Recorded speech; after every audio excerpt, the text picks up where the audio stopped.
Syekh Abdul Qadir Al-Jailani berkata, "Wahai kaum sufi, kenalilah Allah, engkau jangan mendungu darinya.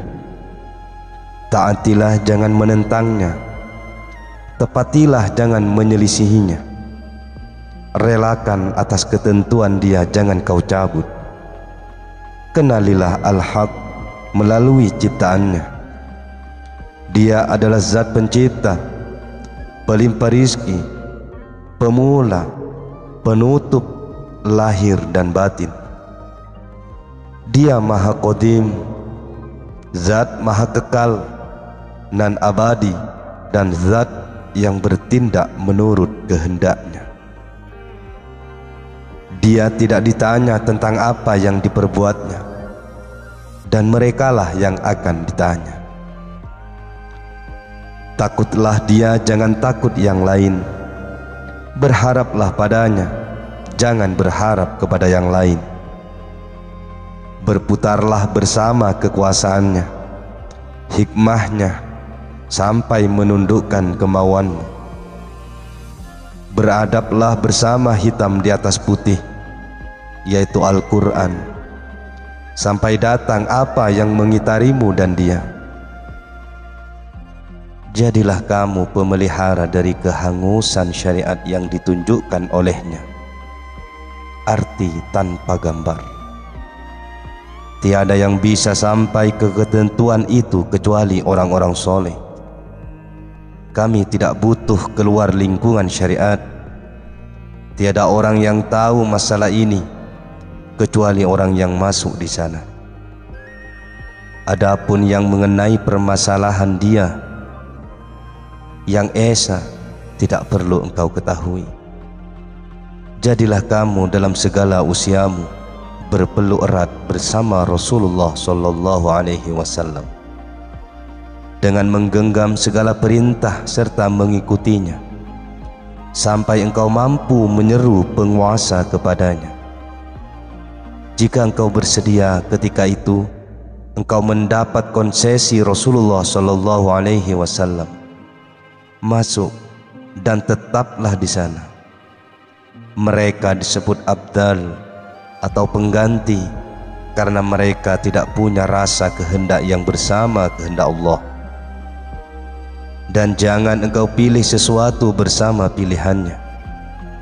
Hukum ini hanya berjalan pada lahirmu untuk mengetahui amal lahirahmu, lalu memisah-misah amal khusus mereka. Kala derajat mereka dan persinggahan mereka bersih, maka dalam diri mereka semakin bertambah perintah dan cegah. Tetapi yang ada adalah perintah-perintah syariat yang harus dikerjakan di sana dan disandarkan padanya. Sedang mereka dalam lingkungan terpisah. Mereka tak henti-hentinya dalam keterasingan bersama Al-Haq.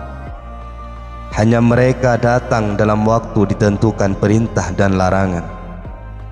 Di sana mereka menjaga hukum-hukum syariat itu sehingga tetap konstan selamanya dan tidak akan tanggal.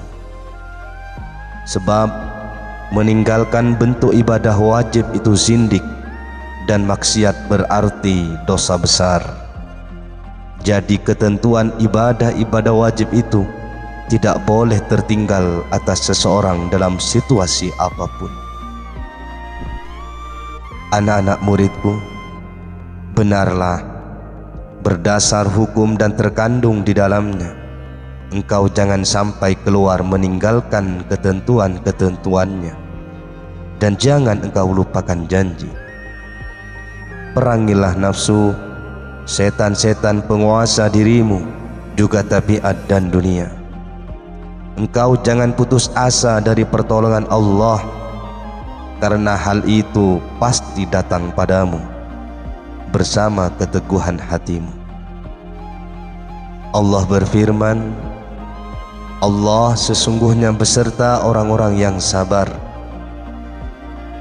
Allah juga berfirman, maka sesungguhnya pengikut agama Allah itulah yang pasti menang. firman yang lainnya, dan orang-orang yang berjihad untuk mencari keridhaan kami, benar-benar akan kami tunjukkan kepada mereka jalan-jalan kami. Tahanlah lisan dari pengaduan kepada manusia atau makhluk. Jadilah juru bicara Allah dan seluruh makhluk untuk menyeru mereka agar patuh dan membendung maksiat.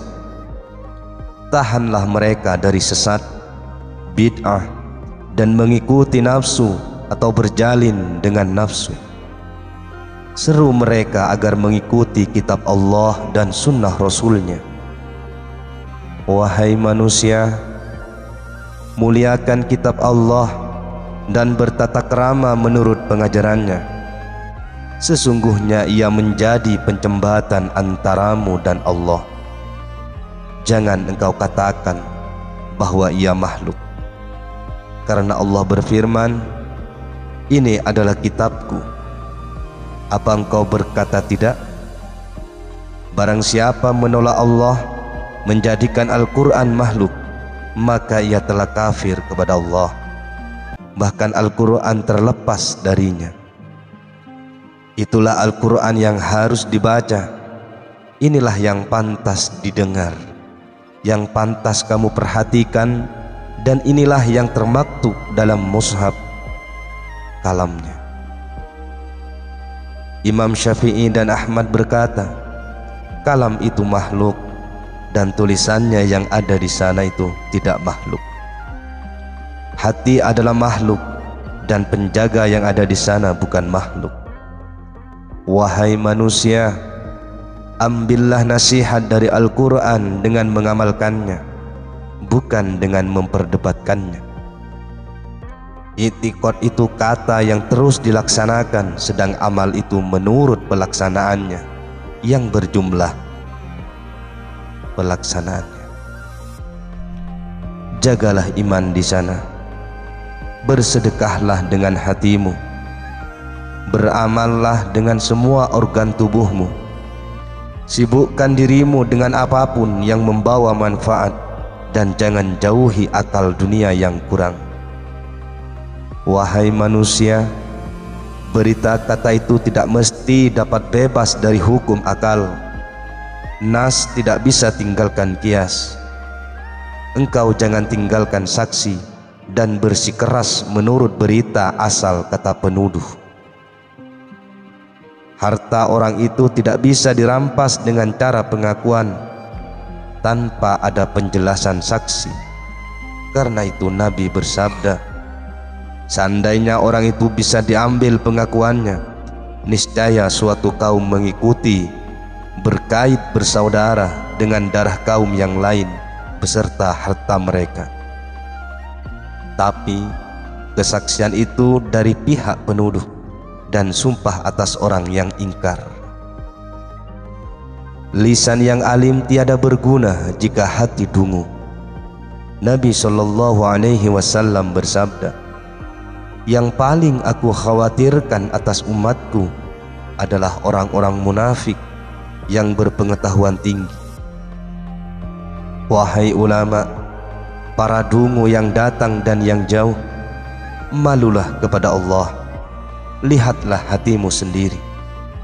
Jadilah dirimu di bawah perjalanan kehendaknya, dan latihlah ia dengan membiasakan syukur atas nikmatnya, dan tautkan kilatan cahaya dalam gulita dengan kepatuhan. Bila hal ini nyata terjadi padamu, tentu pemuliaan Allah datang untukmu bersama dunia akhirat. Anak-anak muridku, perangi keberadaan ini sampai tak tertinggal satupun yang kau cinta. Jika keberadaanmu sempurna dari masalah tersebut, ia jangan kau tinggalkan dalam dirimu. Siapa mampu menguasai ini, tentu ia mengenal dia.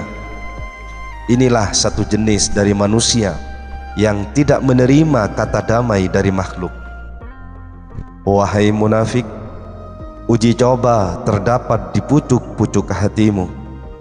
manusia kala melihat melalui hati mereka selain Allah, mendapati keselamatan mereka dalam kedamaian di sana dan duduk di hadapannya. Membuta di belakangnya, lisan mereka terputus dari pemalingan. Peredaran siang malam, bulan dan tahun terjadi atas mereka, sedang mereka tetap berada dalam suatu kondisi yang tidak berubah bersama Allah. Mereka itulah kaum berakal di antara ciptaan Allah yang ada. Seandainya engkau melihat mereka, tentu berkata, betapa bahagia mereka di hari kiamat. Hati mereka selalu terisi duka cita, remuk redam di hadapan Allah. Juga tak henti-hentinya terisi rasa takut dan bising. Kala terbuka untuk menerima kebesaran dan keagungannya, niscaya di hati mereka semakin bertambah takut. Hati mereka terputus dan pertalian mereka tercerai. Apabila hal itu terjadi atas mereka, itulah keterbukaan pintu rahmat, kebagusan, kelembutan dan harapan bagi mereka. Maka apapun yang ada pada diri mereka jadi tentram. Tiada yang paling aku cintai kala aku melihat kecuali masa pencaharianku untuk akhirat dan pencaharianku pada Allah. Sedang pencari dunia, makhluk, nafsu dan syahwat, aku tidak sudi berbuat untuknya. Anak kecil pada awalnya suka berkirap bermain debu dan benda najis lain. Mereka cenderung menuju kerusakan diri dengan mencuri-curi dari pengawasan orang tuanya. Bila berjalan suka beradu, tapi kala ia terdidik dari semua itu, ia tinggalkan satu demi satu. Kerusakan itu berkelanjut berubah jadi perlakuan yang sopan di hadapan orang tuanya dan pembimbingnya. Siapa dikehendaki oleh Allah kebaikan terjadi padanya, niscaya ia berta'addub, meninggalkan apa saja yang mengitari. Tapi siapa dikehendaki oleh Allah keburukan terjadi padanya, tentu ia hidup bergumul di sekelilingnya, lalu binasalah dunia dan akhirat. Allah pencipta penyakit dan obat. Durhaka itu penyakit dan taat itu pengobat. Aniaya itu penyakit dan adil itu pengobat. Salah itu penyakit, benar itu pengobat. Menentang Allah itu penyakit dan taubat atas dosa itu pengobat. Obatnya hanya terbilang sempurna apabila makhluk engkau ceraikan dari hatimu kemudian menjalin dengan Allah. Tiada kelepasan bagi hatimu sedang di sana ada makhluk bukan Allah. Seandainya engkau bersujud padanya selama 1000 tahun di atas bara, tapi hati engkau hadapkan selain untuknya, sama sekali perbuatan itu tidak bermanfaat. Tiada hal itu berpengaruh untuk dia, kendati ibadah engkau persembahkan.